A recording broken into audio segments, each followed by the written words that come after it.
मसीही में आप सबों को नमस्कार। धरती पर स्वर दैनिक भक्ति में आपका स्वागत है।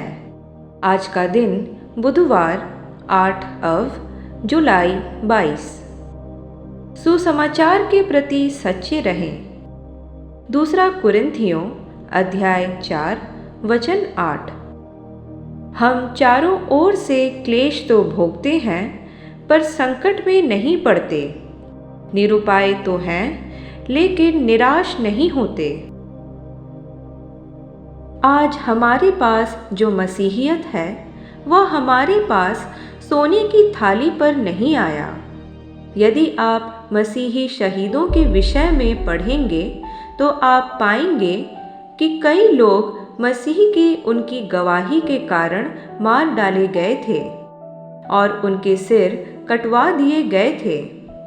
एक अवसर पर 6000 से अधिक लोगों को यीशु मसीह में विश्वास करने के कारण मार डाला गया था और वे सैनिक थे। वे सुसमाचार को अपने पूरे दिल से मानते थे और कुछ भी उन्हें अगली पीढ़ी को वह विश्वास जो उन्हें मिली थी स्थानांतरित करने से नहीं रोकने वाली थी।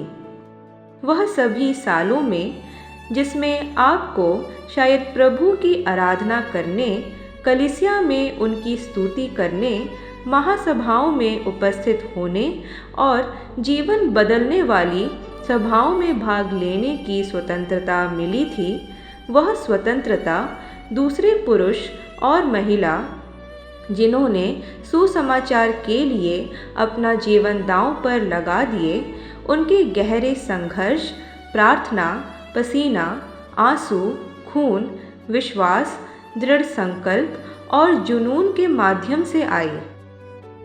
उन्हें न केवल सताया गया था वरन कई लोगों को जिंदा दफन कर दिया गया था। कई लोगों को मसीह यीशु में उनके विश्वास के लिए आरी से चीरा गया था और हिंसक रूप से मार डाला गया था। मसीहियों का उत्पीड़न आज भी कई देशों में हो रहा है। कई देशों में ऐसे शिविर हैं जहां मसीहियों को इकट्ठा कर उन पर राजा यीशु में उनके विश्वास के लिए कठोर और जघन्य उपचार किए जाते हैं।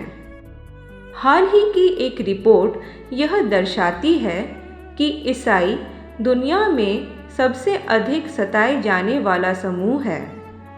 मैं इसे आपके पास ला रहा हूँ ताकि आप समझें कि यीशु मसीह का विश्वास जो हमारे पास है और यीशु मसीह का संदेश जिसमें हमने विश्वास किया है, हर चीज़ के लायक है। उत्पीड़न के बावजूद जो हमसे पहले थे अपने विश्वास को बनाए रखे और सुसमाचार के प्रति सच्चे रहे।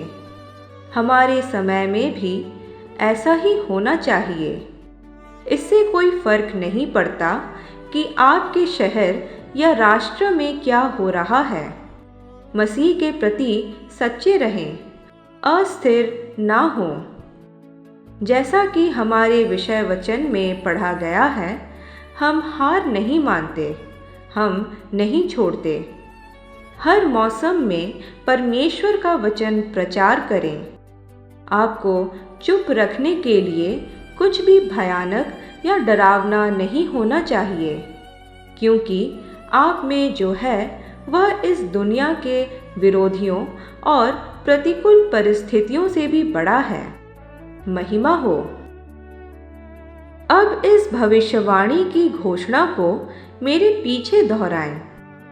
इस दुनिया में क्लेश, संकट, उत्पीड़न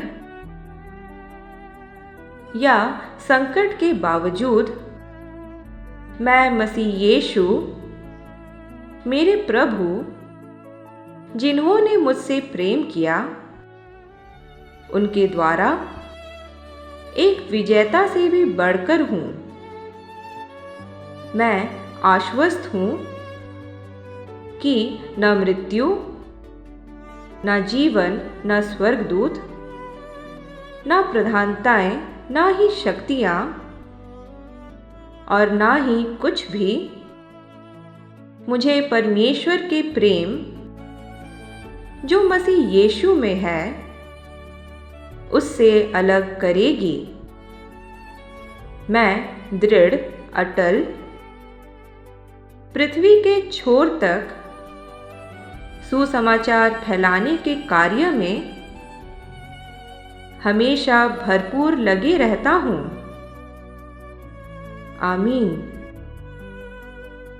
आगे के अध्ययन के लिए आप पढ़ सकते हैं रोमियो अध्याय 8 वचन 35 से लेकर 39, पहला थिस्सलुनीकियों अध्याय 3 वचन 7 और 8।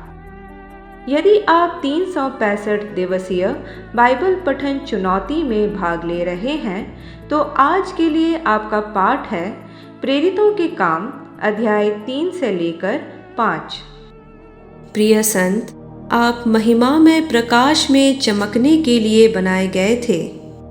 अपने जीवन से परमेश्वर की महिमा को प्रज्वलित होने दें और परमेश्वर के संग एक बेहतरीन जीवन के निर्माण करने की प्रक्रिया का आनंद उठाएं।